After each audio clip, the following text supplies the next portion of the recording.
Well, we're here at 12 Spring Street. That's what we're looking at behind. I guess part of it is behind us, and beyond us is the Newport skyline, obscured by clouds today. But I live here and work out of this space as well. Here in downtown Newport. Moved up here, I guess it was a year ago now, April 2016, and with my band Silver Teeth, which includes my wife Gabriella Hassi, and it's been great to be here. And we're just working on music based out of this space right now. What kind of music do you create? It's original music. I think the band Silver Teeth is an alternative rock band. In the broad sense of things, I think that would be the simplest way to categorize it. I think generally speaking, that alternative label has really been associated with a lot of the music that I've made over the years and continue to make, just because it's, it has elements of pop, but it's also got, I'm always looking for new ways to kind of express myself, and I think that's what the essence of alternative is. Well, I think when I was growing up or whatever, you always think like, all right, well, when you're a musician, it must be great, or any kind of artist, like, oh, the guy in the news, like, was he just pull in at like 5:15, like 5:30, like get dressed, like hop on air or whatever, and, but as anyone would, you quickly realize there's all the work that goes into a band. Yeah. And that alone really is a full-time operation. And to kind of make that work, you have to find ways to, stay within your creative moral compass and make money. And as such, that's why, there's always a variety of different things that we're doing besides just playing shows and putting out our music online, to make money. And, it's always about just finding ways to survive. And that's the lesson I really learned in New York, is that, you really just have to be able to set aside all the preconceived notions you may have about financial stability, etc., and things of that world, while also being responsible within that newfound set of parameters. You can't just let it all fall to pieces. And that's what Newport has kind of allowed me to do, is to find a way within the community to sustain myself as an original artist. I moved to New York in 2006, immediately after graduating from the University of Rhode Island, where I was studying to become a political scientist, and immediately moved down there with a band that I had formed with one of my best friends, Christopher Knott, up in Providence, called Commas. And the entire group, there were 5 of us, we all packed up and moved down to Brooklyn. And we just, you don't want to say struck the lottery, but we did get fortunate in that we'd found a neighborhood and we'd found an area that was very active and appropriate for what we were seeking to do at that time. And that's really what ultimately kept me anyway in New York City beyond the lifespan of that one band, which was really only a year or so. Yeah, the band was kind of it was serious. We really were all in a certain area, but kind of figured itself out after about a year that nobody else was necessarily willing to do the specifics of being in Williamsburg, Brooklyn, in a loft to make the band happen, or really necessarily even being in a band was what was the thing they really wanted to do with their life. So it kind of dissolved, and I became a solo artist as a result of that. Of course, I'm hustling the whole time. I'm working in offices, soccer referee, real estate agent. I had a music venue, doing sound, recording bands, driving a mushroom delivery truck, working at a hotel, doing waiting tables, whatever, you know what I mean?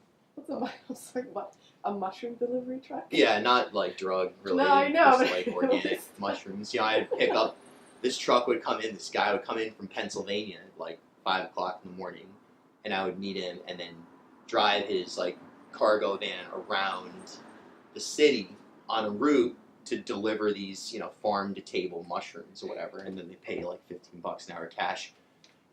which immediately goes away as soon as you drop the van off, being in New York. So I think that was kind of moving forward, that started to compound, and you started to question whether or not being in a place like New York and doing all the things you had to do to survive there, for lack of a better term, it's not just the most appropriate term, but stay afloat, keep it going, is that really making art? Is that really worth it, So that's the question I started playing in my head kind of about 5 or 6 years into my stay there. Well, Newport was definitely not something I ever considered. I didn't really think of it as a city.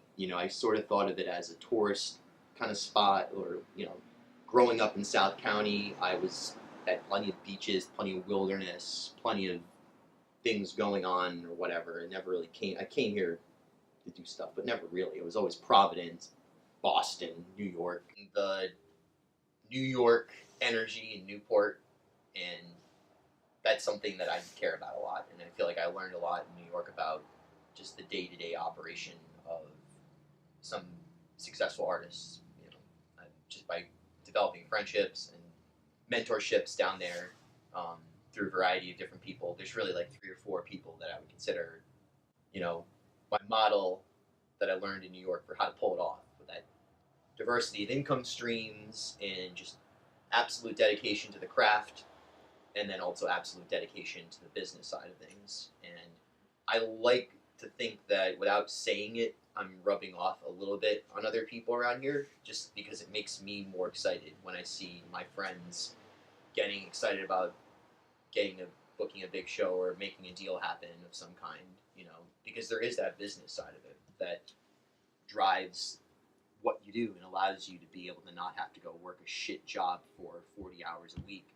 to clog up your time and energy just to be able to stay afloat, And I think that's the translation that, if anything I learned in New York that I'm trying to apply to Newport, or suggest slightly, is that it really is up to you as an individual to make it happen, And it's not that it's impossible that, you're somebody's going to come in and give you a record deal, or you're going to sell a song and it's going to be in the next Star Wars movie or something like that, and all of a sudden, or somebody's going to give you money just because they think you're awesome. That there's a lot of rich people that just pay bands to be the guy in the band and travel with them. I mean, it happens, but, the reality of it is you can really get lost in the process, and, it's almost like the day I finish the record that been trying to write my whole life, and is the one that hopefully when I'm gone, then maybe it's the next Silver Teeth record or whatever it is.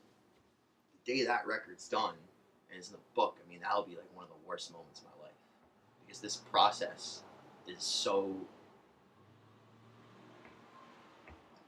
I can't even come up with a word for it. It's so exhilarating. It's so exhilarating to be on track for something, whatever it is, you know what I mean? I don't even, the fact that it's music, all right, great, but that's the most exhilarating part of this entire Newport experience for me right now, is that there's this great community and we're heading somewhere. We're not just talking about doing things. This community does things. It really does, They get a guitar and just do some do a B-roll. little ditty. Yeah. Awesome, good job. Yeah, watch it. Hopefully I'm not ranting too much. No, you're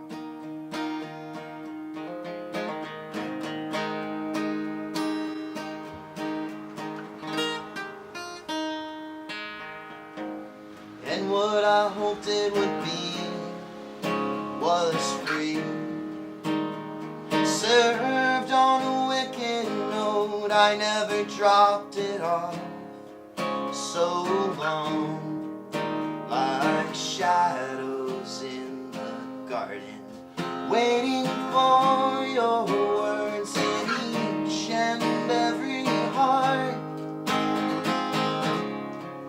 waiting for your words in each and every heart. And as I passed below the glow, something told me I was home. I never wanted to be more free of my standard shape and body, waiting for your words in